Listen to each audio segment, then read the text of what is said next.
Welcome back to another edition of the Fanatics View Hockey Show. I'm James Lynch. He is Troy Nowak. Troy, wanted to talk about this Kirill Kaprizov stuff. We're going to get right into it right now. We did our show, I want to say a few weeks ago, and you sort of planted the seed like, I don't know, man. I don't think he's going to end up re-signing with Minnesota. I was like, I don't know. We'll see I'm sure they'll figure something out. And now, since then, a lot has changed. I'll get into some of the tweets that are out there, but what do you make, as we're starting things off here, about the developments that Kirill Kaprizov is still not signed yet? I know we're in the preseason, but the NHL regular season's creeping up pretty quickly here. You just knew that was going to happen, James. You just knew that was going to happen. Because you know what? This guy, before he got injured last season, in a point-per-game basis, was a shoo-in to win MVP last year. He would have had more points than Kucherov if he played all 82. I guarantee you he's going to do that this year on his contract year. I would bet my arm. I would bet my leg. Any appendage you want, Kirill Kaprizov is going to lead the NHL in points this year. He's also going to win the MVP. And no, it doesn't surprise me that he wants to get the absolute bag because, he didn't come into the NHL at 19 or 20 years old. He's starting a little bit late. And he wants to get this big contract, and whoever pays him the most will get him. Obviously, most of these guys want to win, but the truth of the matter is he wants the biggest bag possible. Yeah, no, understandably. And I mean, he is one of the elite talents in the league right now. And it's something to worth monitoring. It's also interesting that, we still have Connor McDavid not re-signed either. So could be a very interesting very interesting how things unfold, but also maybe a trend as well. Or, we've been hearing out there that teams are, that players, I should say, are potentially looking at shorter term deals as, the cap's going up. Do you want to stay in something long term? I know with, McDavid, the rumors out there is there's some concern about, the future of the Oilers beyond the next couple of years. I mean, you're going to have Draisaitl locked up, but outside that, they got a pretty aging core right now. If Kaprizov was to re-sign, do you think there's a possibility of doing a shorter term deal as he, kind of does the McDavid thing where, maybe he waits it out a little bit to see if the cap goes up and see if, things are a little bit, greener on the other side? I think in no world he's re-signing, even if the Minnesota Wild are pushing for the playoffs, to be honest. But I think especially from a management perspective and an elite player perspective, short-term deals benefit both parties. Because we've seen time and time again, when these teams throw 7 and 8 year contracts out to these players, by the end, these guys skate like they have shit in their pants and they're horrible. And starting next year, you're no longer going to be able to sign 8-year contracts. It's down to 7. And that's Don Waddell in Columbus has been signing everyone to bridge deals. The most term guy that got a contract in the past few years was Sean Monahan and Matthew Olivier, which were 5 apiece, I believe. So I think it's a really good idea to go 2 and 3 years because you know what? We've seen a lot of these organizations bet on these young guys early and give them these 8x8s, and then they can't even play in the top 6. They're not movable contracts, and it's really tough. We've seen Buffalo did that with a few of these guys, and that's why they had to get rid of JJ Peterka because they already invested in their young players too early. And by the time they figured out JJ Peterka was the best one and he had to be paid, they didn't have enough money to give him the deal he wanted. So I think it's a good idea teams go short term. Now, one of the teams we've heard, and, we've talked about this before because, it's just one of those teams that's always in the rumors, but the New York Rangers, obviously they're going to have some cap space as of next season, but Frank Saravalli throwing a little bit of cold water on that right here. This is a report here from the Bleacher Report. When asked about what are the odds of Kaprizov going to the New York Rangers at this time, 0, absolutely 0. I have no indication right now that the Wild are open to making a trade and moving Kaprizov before the season starts.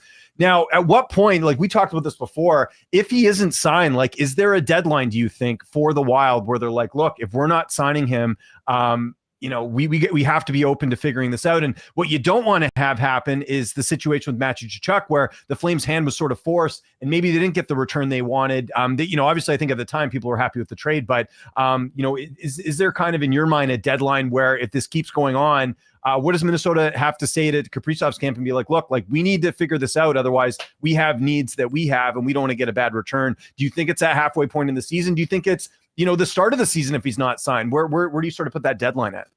I think they're going to let it ride a little bit. And honestly, I think around the Olympics is a good time because since he's not going to be participating, since he's Russian, it'll probably be easy to get a deal done in the off season for the NHL GMs who are just making sure their guys aren't getting hurt in the tournament, because that's before the trade deadline, I believe. And I think that would give him enough time to do similarly what Carolina did with Marty Necas, just give him top deployment and top power play, which he already has, run up his stat line, and then get him involved in a trade. And you know what? I wouldn't be shocked if teams literally acquired him in a trade to win the Stanley Cup this 1 year and not re-sign him, knowing it's not possible.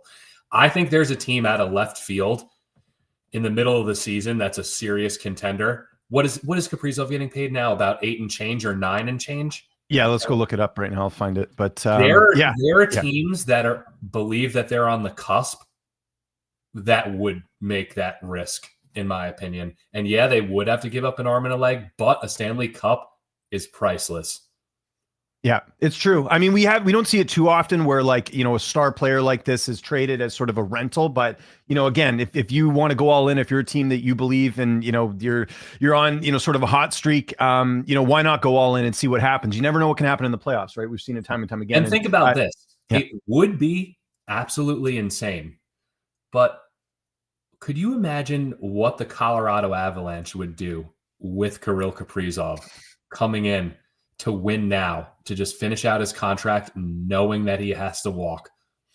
They would be dangerous and hard to bet against to win the Stanley Cup if halfway through the season they were leading their division and they said, you know what, let's just leverage the future a little bit more and just get rid of all the last prospects, all the last picks we have, a couple roster players, get this man over here and just hope it works out. Because honestly, I feel like Colorado is in a place where they either have to trade one of these guys or like rejig it somehow, because they haven't been able to break through the past few years. And not all these guys in the core are very young anymore. Yeah, they're about in their prime age and very talented, but you do have to consider like the 5-year plan moving forward with a lot of these guys. Well, the concern with the Avs is I don't know what they would use to acquire a player like that. The only name I can think of right now, but then even then, he's kind of damaged goods at this point in terms of dealing with contracts, is Martin Necas.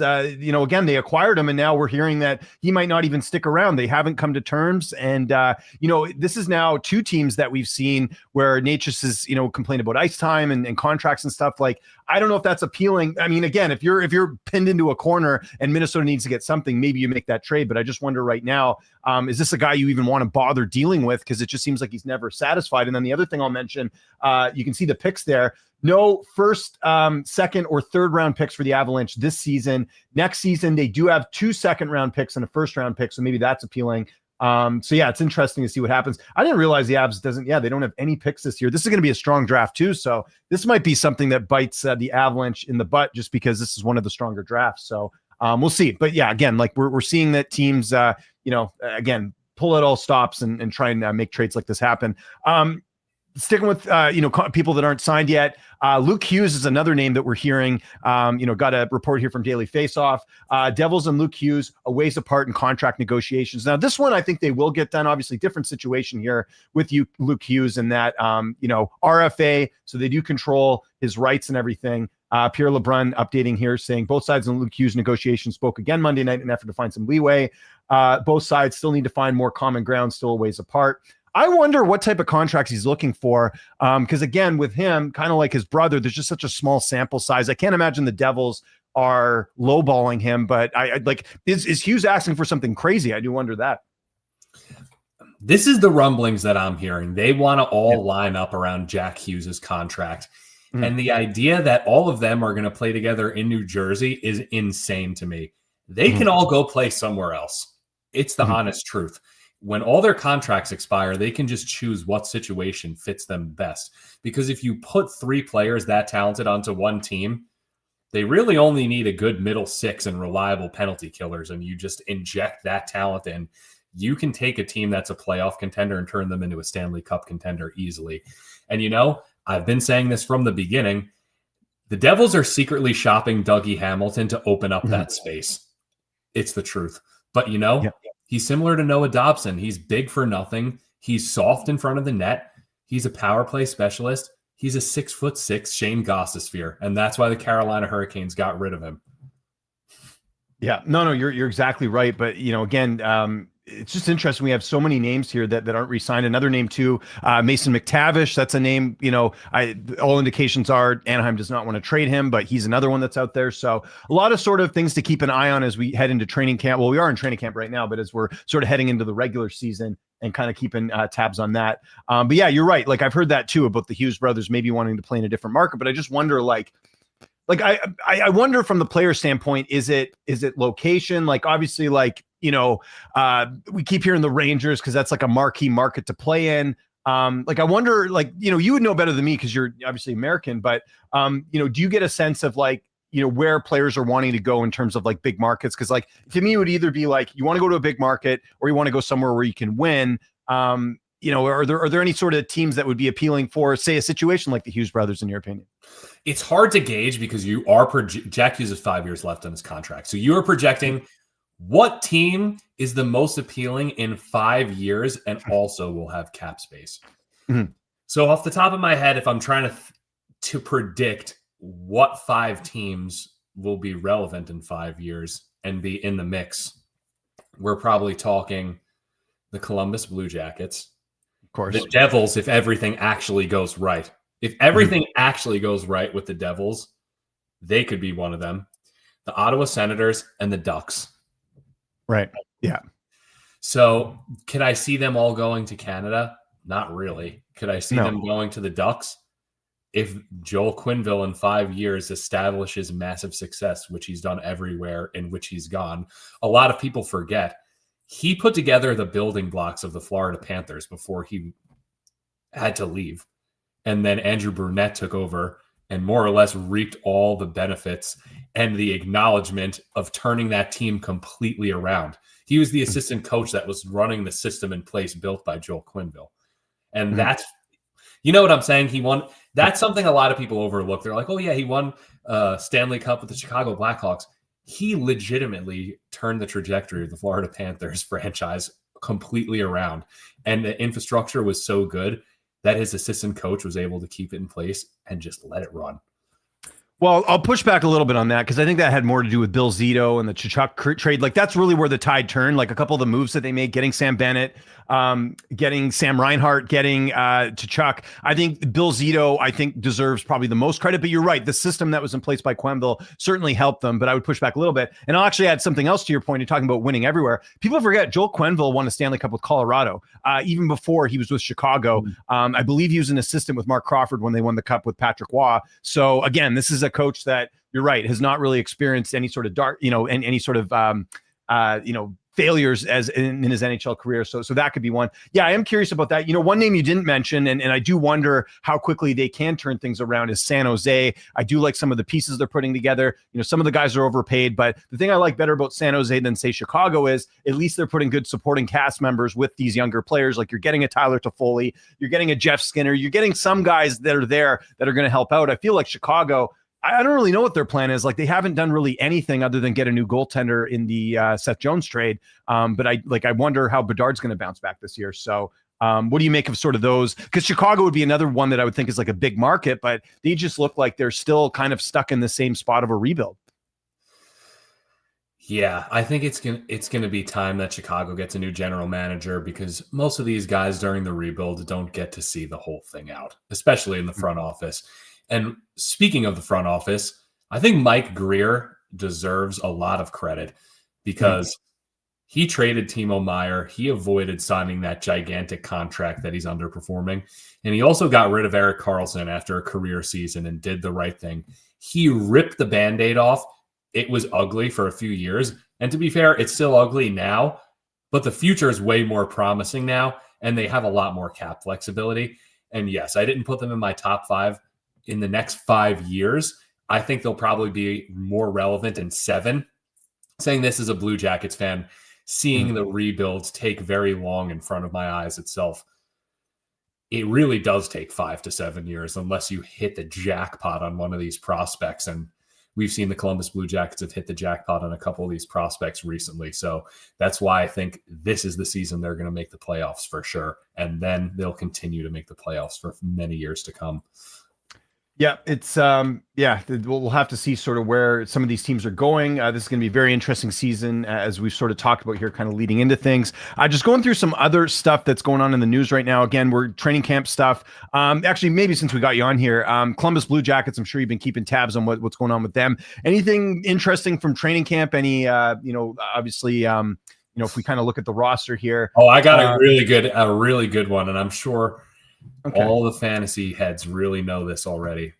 Okay. Well, actually, before we get into that, Yegor Chinnikov, any update on what's going on with him? Because we do know that he could potentially be on the move here.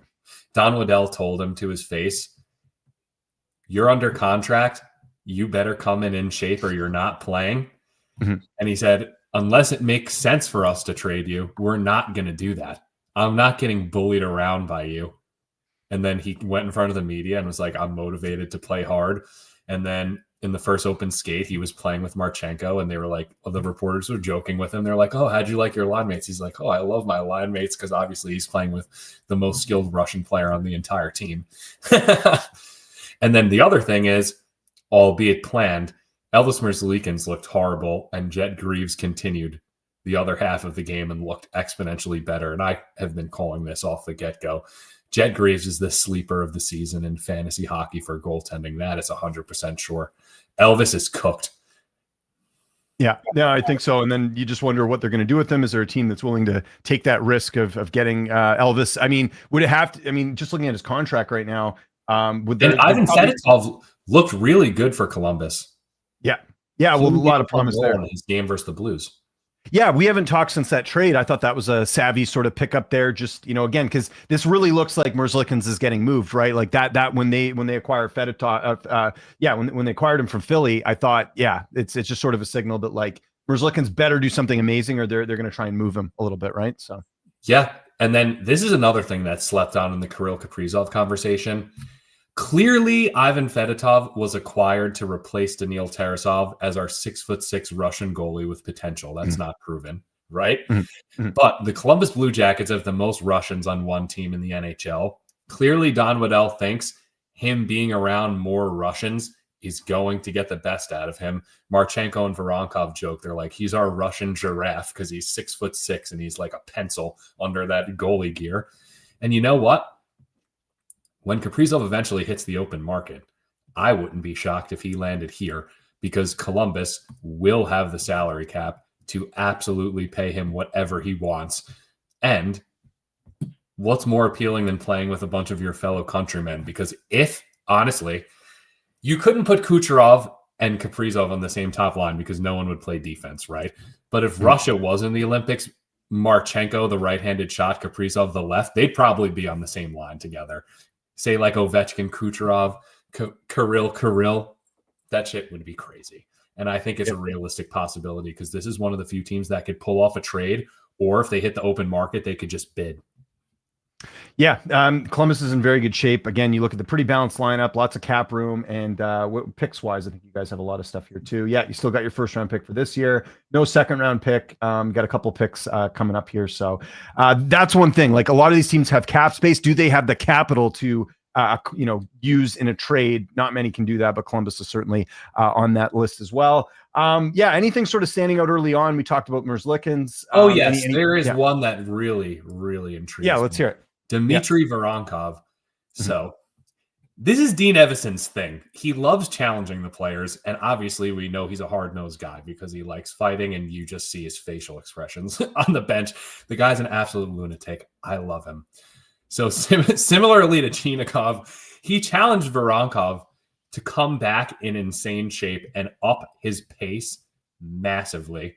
He dropped 15 pounds, and in his first game, he had a 3-point game. And he learned better English. Obviously, it's not perfect, but he's learning better English. And he was playing with Luca Del Belbaluz, which is basically our top forward prospect now. That's on the Cleveland Monsters. And this is a guy that had an insane season last year, and the coach thought he didn't even move his feet. So imagine what he can do now, where he'll be able to move his feet. And another thing that a lot of people forget is he injured his shoulder really bad in the beginning of the season and missed the first bunch of games. That's probably why he wasn't throwing the body around as much as he normally does, because he's 6'5" physical presence, not afraid to fight. And people are overlooking that shoulder injury. And I wouldn't be shocked if he triples the amount of hits that he had last year in fantasy hockey. Yeah, and that's a stat to keep an eye on, because there are some pools where they do take in hits. Like a Kiefer Sherwood for the Canucks, I think, had the record last year for most hits. So that's something too to keep tabs on as we're sort of getting closer to the fantasy side of things.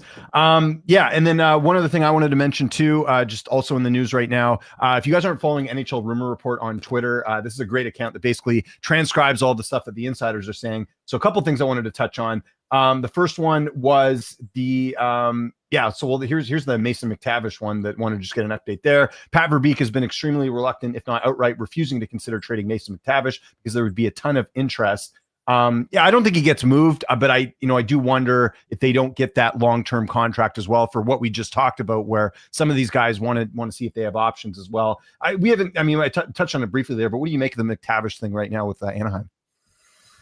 Well, we know Pat Verbeek's an extremely tough negotiator because he learned that from Steve Yzerman. And apparently they're operating on an internal salary cap and want to sign all their young talent to long-term deals. And as we mentioned before, the salary cap's going up drastically over the next few years, 3 to be exact. That's where we just know the projection is for sure. And after that, I'm sure it's going to skyrocket as well. So why on earth would a player who has not even had their best career season yet sign a long-term deal on a projection when the cap's going up that much? It doesn't benefit a player like Mason McTavish to sign a long-term deal at all. Yeah. And that's why it's not getting done. And you know what? You know how it is. If you go to arbitration and you say the truth and you hurt the player's feelings, as soon as that first contract's up, he's gone. And you're going to end up having to trade him anyway. So you might as well just rip the Band-Aid off and get him out now. Because he's not going to play in the best mindset, and you're not going to get the best out of him after you bring him to arbitration and hurt his feelings. Switching gears a little bit, there's some talk out there about this is one I wanted to flag. Carter Hart. Obviously, we know the whole issue with the the allegations and all that. He hasn't played in a while, but I thought this was interesting. Carolina and Vegas in the mix. Everyone just assumed Edmonton because I don't know, just they need goaltending. But I think if you're Golden Knights and you can get a Carter Hart at a reasonable contract, that's not a bad backup for Aiden Hill, in my opinion. Carolina also needs goaltending. That's one thing I've kind of harped on with the favorable media coverage of Carolina, is I still don't think their goaltending's amazing or anything. What do you make of Carter Hart potentially joining one of these teams? I think that would be a help. At least it's at the very least, it's worth the risk just to see if he pans out, right? Yeah, especially with teams of this caliber where they're perennial playoff contenders. No guarantee that they'll win the Stanley Cup, but exactly like you said, a perfect buy low candidate. And you know what? The Philadelphia Flyers teams he was on were absolutely dreadful, to be fair. So I don't know how much you could actually blame on him for his stats in previous seasons. But you know what? Seeing what he's got, his stats aren't even that bad considering how bad the Flyers teams he was on. But he was realistically probably facing 31 shots a night to have goals against earned save percentage like that. Well, and you see the starts too. He got the majority of the starts as well. Again, goals against average. The one you got to look at here is save percentage. That's the big one. And you can look at it there. He's in the 9s for the last 3 seasons that he played. Last season was 2023, 2024. So it's been a couple of years since he's played. But I have no doubt Carter Hart's going to get signed. I'm just curious to see which team sort of picks him up. Are there updates on any of the other players that were involved that are now? I heard Michael McLeod, I think was one of the names. Yeah, because I'm curious about him because a lot of people forget about this, but he had the best face-off percentage in the NHL before he left, before this whole situation. And he's Carolina. Carolina was the team. I couldn't remember, but it was Carolina. This is wherever you stand on this situation, that's besides the point. This guy is the best prototypical third-line center you have. In overtime, the Devils used to bring him on to win the opening face-off and then swap him off for Nico Hischier. That's right. He literally was the best face-off guy in the league his last season in the league. So I guarantee you this guy's going to get signed, and I guarantee you every single team in the NHL is going to be after him because you're not going to have to pay him a lot. Well, and that's usually the recipe with really good teams. Florida's a great example of this, where over the last couple of years they've brought in guys that normally would probably get a bigger contract, but they it's like a show me contract. I think of them bringing in Oliver Ekman-Larsson when he left the Canucks when he got bought out. He's on a very reasonable cat hit. They did that last year with Nate Schmidt, bringing him in. So when you got teams that can do this, that's usually like a good makeup because you are getting players below their what they should be value. And so I think a lot of these teams would be smart to just go out and get like a Carter Hart on like a shorter contract, and then kind of like a show me contract, and then they're going to play even better. And then beyond that, it's up to the team to actually sign them to a reasonable deal there. But yeah, definitely some moving parts there. The other thing that caught my eye on here on the rumor report was so we talked about Carter Hart. Oh, this is an interesting one. Jeff Merrick. How long did the Stars' Jim Nill try to get Matthew Olivier from the Blue Jackets? That's a team that wants tougher, more robust hockey players. I don't think Olivier is available, though, is he? Of course he's not available, but everyone wants him. Yeah. Of course you remember this. Yeah. The Tanner Jeannot trade return. Don Waddell was probably asking for something like that. Yeah. Every team in the league is probably asking for Olivier, and he's probably saying, the baseline of what I would want in return is this Tanner Jeannot trade, like multiple first-round picks, players, and prospects. Because he's a unicorn.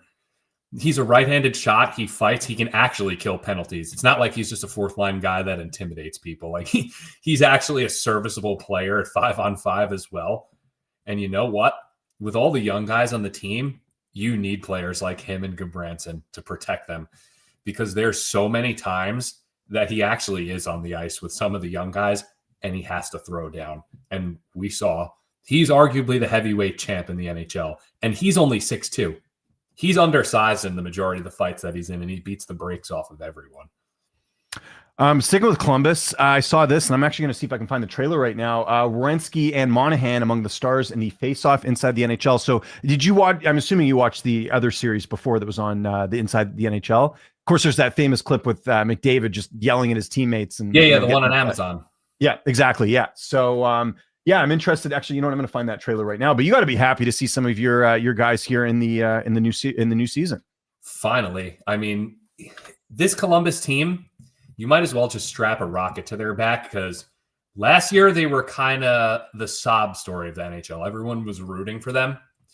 And also, to be honest, this is just from someone who lives in New York. So the majority of people here just view our team as like an impoverished garbage franchise over here, which is just sadly is not the case. But they don't get a lot of recognition on national networks. And then also, it doesn't help when year after year you're at the bottom of the Metropolitan Division besides last year. So yeah, they're going to start getting their recognition. And I'm telling you this right now, Zach Werenski will lead Team USA to Olympic gold.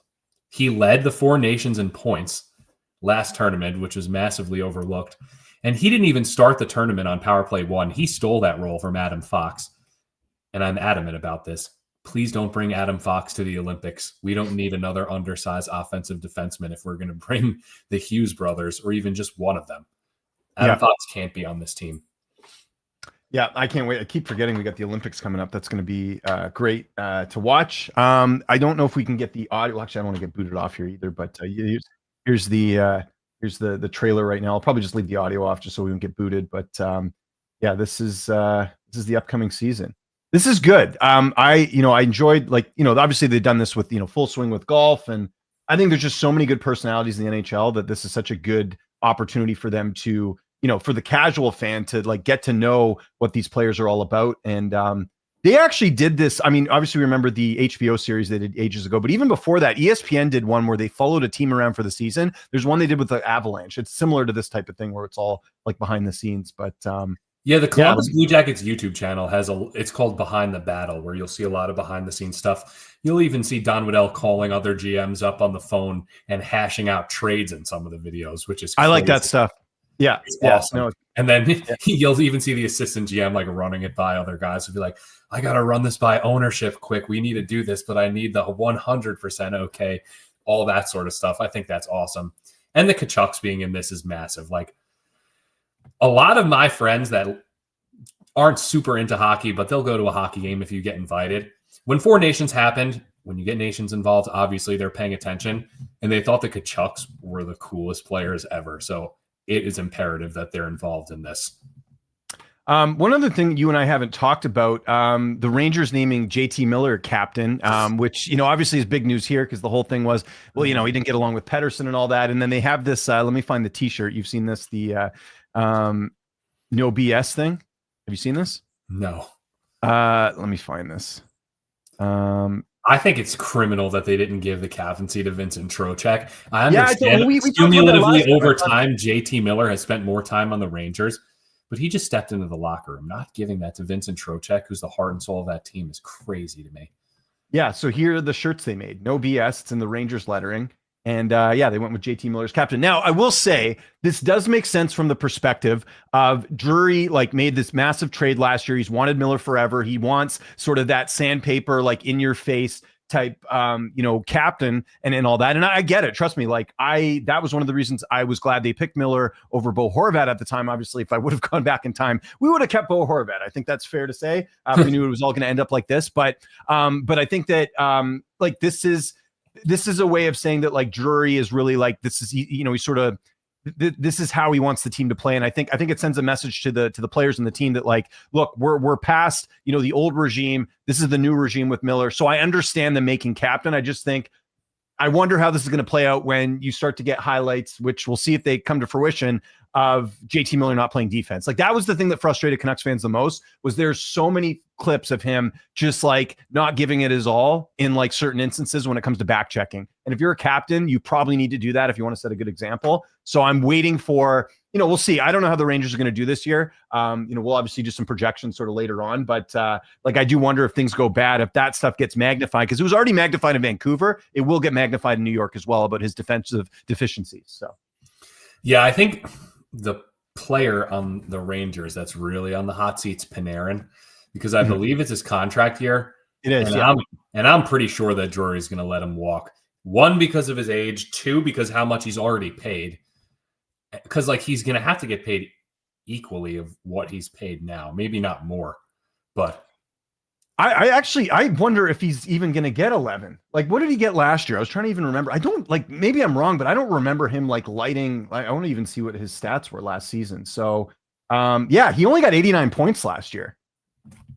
Is that worth 11 million really? I know he got 120 points the year before, but it depends what team you put him on. If you put him that's true too. If you put him on the Blackhawks with Connor Bedard, then he's probably worth that much money. But there's a bunch of other teams where he's definitely not worth that much money.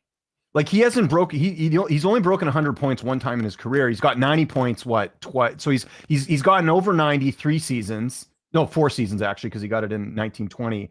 But yeah, I just wonder what that next contract's going to look like. Although with the cap going up, you know what? I've already answered my own question. The cap's going up. He's going to get paid. He'll get paid more. Players. He's going to get the bag. He's going to go where he gets paid the most, and he's going to end up at a low to mid-level team where they're trying to turn the page. And I think he's perfectly suited to go back to Chicago.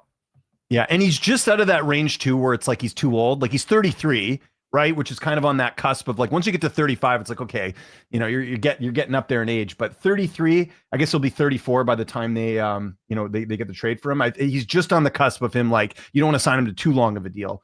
He's not going to get the Brad Marchand contract, I don't think, but we'll see how that kind of unfolds there. But interested to see how the Rangers do full season. Again with JT Miller, they still got one of the best goaltenders in the league. I'm curious to see what Scott Morrow does. It's going to be an interesting one. I mean, we might as well start there. Do you think this is a playoff team in New York? Absolutely not. It's not a playoff team. This team's garbage. I like how you didn't even hesitate. Yeah. No, there's no way. This team's horrible. I would be shocked if they made the playoffs. Best case scenario, they make the last wild card spot. You could look at this team. You couldn't give me 3 good reasons why they're better than the Columbus Blue Jackets. You can't. Yeah, I agree with that. A lot of older players. All their centers are over 30. You got to expect in Lafreniere's a guy. I wonder. I know they did sign him to the contract recently, but what were his stats last year? They weren't that great. I do wonder if he's a candidate that maybe gets moved out if things get a little bit slower. I also wonder a guy like Lafreniere as well. Is that a JT Miller type of player? Probably not. I don't know. Again, I sort of look at Pettersson. Yeah, he got 45 points last year, down from 57 the year before. Same amount of games. little bit of a down year for him. Like, I wonder how much, sort of leash is on him. But I will say this, much like, because we were talking about this on the radio today, and I completely agree. I think the Rangers are like the Canucks in that they had so much drama around the team last year that they have to do somewhat better than last season, just with that taken out of the equation. Although with Chris Drury and the way he runs things, maybe there is no avoiding drama, right? Like, this is a guy that, Barclay Goodrow, hey, we want you to, waive your no trade clause. No. Okay, we're going to put you on waivers. Hey, Jacob Trouba, we're going to trade him. We just have to figure out a suitor. We trade Jacob Trouba. Like I just wonder if that's going to happen with other players if they're not kind of stepping up here. Yeah, I wouldn't be shocked if that happens to Panarin, because he probably knows in the back of his head he doesn't want to keep him. And if they're not going to make the playoffs, he's probably going to – what playoff contending team can afford that contract?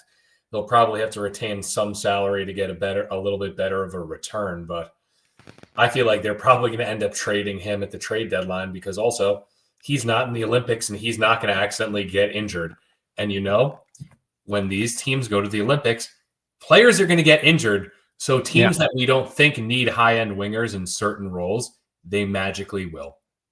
Yeah, that's a great point, actually. I think we'll see a lot of trade activity after the Olympics, just because, like you said, guys are going to be banged up. You want to maintain position. You want to get, you want to be situated well going into the playoffs. So I think a lot of that stuff will factor in. Got to get a little Canucks talk in here because, I have been keeping tabs on camp, and I will get Dave Hall probably back on here pretty soon. But some encouraging things from camp. The big one, well, there's a couple big ones. First and foremost, Filipito's looking great. Again, everything rides on his health. So all this could be talked about now. And, if he gets injured again, it's not good. But Adam Foote spoke about this week about getting him to play in a way where he is not going to be as vulnerable to being injured. So we'll see if that pays off in terms of what they're trying to do with him. I still don't know if he's a second line center. I think a lot of, again, I think even Canucks management know they want to get a, second line center in there eventually. And I think Cheadle's just sort of, they're going to run the course with him for now because their hands are sort of tied there. That's been a big thing. From all accounts, Thatcher Demko's look great. Actually, I think, is it tonight? I think the Canucks are playing Calgary in preseason. I believe Demko is starting tonight, if I'm not mistaken. Yes, 7:00. So that's something to keep tabs on, how Demko will play. Obviously, his health's good. And the Canucks have never done this well with three different coaches, is managing Thatcher Demko's workload. I think, again, we've talked about this before. I like the combo of Demko Lankinen, because I think in order for Demko to be at his best, he needs to play less. And you've finally got a good backup in Lankinen who can, ride the ship and handle those games, even if Demko needs some time off. That's been a struggle for the Canucks basically since they've, Jacob Markstrom left, was that they haven't had a good backup. Braden Holtby, Yaroslav Halak, Spencer Martin, like, it's never worked out there. They had Casey DeSmith, who I was a little bit happier with, but I think that this tandem, if it stays intact, you're talking about one of the best tandems in the league right now from, goaltending perspective. And then the only other thing I'll mention, he's not listed on here because it's his first season, but they drafted Braden Coots out of Seattle. He's been impressing to the point of where, like, they're giving him opportunities. I would not be surprised from what I'm seeing right now if Braden Coots does get maybe like a 9-game thing with the Canucks, just to see how he goes and then send him back to junior. But he's already starting to turn heads at camp as being like a really good pick, hardworking guy. There was I saw yesterday in practice, he was out there after the practice was done. Like, there's a lot to like about Braden Coots and that first round pick they got in this year's draft. So I'm just kind of ranting, but wanted to get a little Canucks talk in here as well. And they're obviously trying to make the playoffs this year, so that'll be kind of interesting as well. What else do we got? Let's get to a few more things, and then we can wrap things up in a little bit. I wanted to get some more talks here. This is an interesting one. What do you make of this? Elliot Friedman says the offer sheets, even though they didn't happen, they were out there. Carolina threatened to offer sheet Evan Bouchard. They threatened to offer sheet Keandre Miller. The offer sheet threat was there. It was kind of from one team, which great. I want to see more of that. I loved the offer sheet thing last year with Dylan Holloway and Broberg going to St. Louis. Interesting, they ended up trading for Keandre Miller. My view on this. I still think it's a work in progress. I don't think it's a slam dunk that Keandre Miller is automatically going to be great for Carolina. But the Evan Bouchard one's interesting. I wonder what they were going to offer. And, Oilers were always going to sign him. I mean, he's sort of a foundational piece for them. In fact, I'm starting to hear now that they're trying to maybe move Seth Jones. But what do you make of these offer sheets that didn't come to fruition? And just that whole thing. Yeah, if they pulled off that Evan Bouchard one, they would have had to given up an arm and a leg, because he would have been paid over $10 million in his contract. So that's multiple first-round picks, I believe. And that's insane in and of itself. But you know what? if Carolina just making the playoffs so consistently and making it to the conference finals so consistently, and that's what they believe they need to take it to the next level, I think it would be worth it for them. Well, yeah, and the thing is, Carolina had, like we were talking about, what was it, Columbus and other teams that have like the assets to make big trades and they have cap space. Carolina is another one of those teams, so they're like one of the few teams that could do an offer sheet and still, be okay. Like you look at, actually saying that, I just didn't realize this. They don't have a second, third, fourth, fifth pick in this year's draft, but next year, 2027, they have, 2 years from now. They have two first and a second plus 2 third-round picks as well, and just $10 million in cap space. So they're going to try and use that as their, trying to get over the hump. Which again, you know what? Maybe they could get Kaprizov on a one and done. Maybe, yeah, they could do it. I mean, he can push them over the hump. If they signed him in the middle of the season or traded for him in the middle of the season, knew there's no way they were going to pay him 16 to 18 to $20 million, which he'll probably get. I pick Carolina to make a deep run every year, but I think I'd have to take them if they acquired Kaprizov. That would be well, and then they've done it every year. They did it with Getzel. They did it with obviously getting the first Rantanen and then Stankoven. So I don't doubt that that's not something they're thinking about. And you got to think like how much longer they want to keep getting ousted in the finals. Like something's got to give, right? And I do think it's interesting this year in particular because I don't think Florida's going to make the playoffs without a question. Will Florida make it to the finals again? It's going to be pretty tough, even though they've kept their core together. I do wonder the injuries. We know Matthew Tkachuk's going to be out for a while. Like, what is this team going to look like come playoff time, especially again with another Olympics? Like, you can only take so much, right? I don't know many teams that have made it to the finals, 3 years in a row and still had the same success because injuries and all that happened. Now, granted, a lot of these teams, they're not able to keep their team together, but, I do wonder if the injuries are going to catch up to Florida this year. You'd have to think to a certain degree it will. I would be shocked just out of probability if they won 3 Stanley Cups in a row. Mm-hmm. On paper, obviously, they're one of the best teams if everything goes well completely. But like you said, you have to assume that they're going to have they're already starting the season with players banged up. And they're one of the teams that's going to be affected the most by the Olympics. And this is another. I know I always bring the Columbus Blue Jackets. No, go for it. No, we want to hear it. This is why the Columbus Blue Jackets are not probably going to make the playoffs. I guarantee you the Columbus Blue Jackets will make the playoffs because their roster is one of the least affected by the Olympics. Zach Werenski is realistically the only person that's going to go. So we have a lot of Russians. The other highly skilled players on our team are Canadian, and they're not sniffing Team Canada. I'd be astonished even if Adam Fantilli was having a career year that he would make Team Canada. He will not. He absolutely won't. Connor Bedard couldn't sniff it. Not that he was having a fantastic season last year, but the only player that's going on the Columbus Blue Jackets is going to be Werenski. Yeah. Yeah, it's true. That's a good point. And our risk of injury is way down. We're going to be ready to rock everyone back waiting besides Werenski.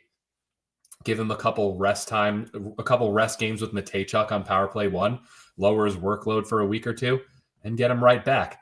And these teams like Vegas, these teams like Florida, the majority of their team is going to be qualifying and playing in the Olympics. So that's another thing you got to keep in mind when you're betting on futures specifically in this NHL season moving forward. You don't want to have a lot of money on teams that have half their team in the Olympics.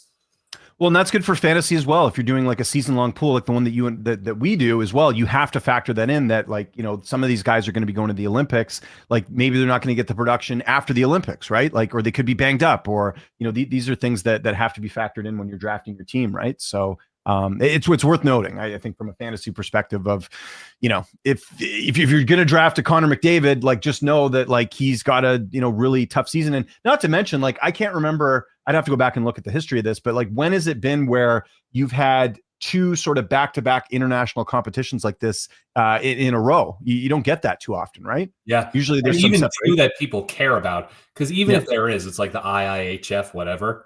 Yeah. That's and you and I both know this. That's just a tournament for the players that aren't in the Stanley Cup. Right. And it's not, and again, it's not all NHL players. Usually it's they all want to win. But it's not the best of the best. So going 4 nations followed up by the Olympics. Yeah, I agree with you. Well, also too, the World Championships are for the teams that don't make the playoffs. So really, you can almost say it's just like a team that would make the playoffs, right? Like in terms of the workload and the games and all that stuff. It's mainly for those guys that want a little bit of an extra, time to play some hockey. And it's not as, I mean, this is kind of stating the obvious, but it's not as obviously a big of a deal winning a World Championship at the end of the NHL season than it would be for the Olympics or the Four Nations or something, right? Like it's just because it's a mix of players. Like you get, like there'll be players from the KHL that are on that are from Canada or the US that are playing on these teams, and it's sort of a mix of both, right? So it's good for the young players as well. Like for instance, Team Canada and the IIHF, you have players like Crosby, McKinnon, Marc-Andre Fleury around for players like Adam Fantilli, Kent Johnson, setting good examples. Macklin Celebrini and Crosby developed a pretty good friendship, right? So that's exactly. So that's very valuable. And you know what? A lot of these really talented young players like Celebrini and potentially Fantilli and definitely Bedard, they can't sniff the playoffs. So like when they get a little bit better of intensity and a little bit better deployment, because in Fantilli's case, he's not playing on line one, power play one.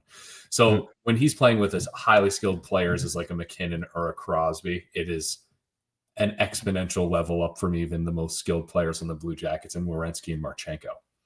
Yeah, I agree. Good time to wrap a bow on everything here today, Troy. Always appreciate you stepping up and coming on. We'll definitely get you back on I mean, we're getting closer and closer. What, the season's starting, the 9th? So that's 2 weeks tomorrow, right? Is it the 9th? Yeah, NHL. I was get the dates mixed up. Regular season start is no, it's the 7th. Sorry. So yeah. So that's when. I'm just gonna get my math right. It's actually So it's less than 2 weeks from now because the 7th is a Tuesday actually. So we're getting real close to that. Anyways, I know you mainly do. Well, obviously we know you're great at hockey, but you got some soccer stuff as well. So anything you want to plug before we get out of here? We'll wrap things up. Yeah, you could follow my work at Sleeper Man City, and also on Instagram Reels or YouTube, you could go to Play Sleeper, where you could see the stuff that I did in the NFL just recently, where I was at the Jets and Bills game interviewing NFL fans and asking them questions about NFL and soccer. And I had to sprinkle it in there. Thank you for having me on, James. Yeah, of course. Always one of the best. Troy Nowak. Go follow him on Twitter at NHLSOG guy. Check him out.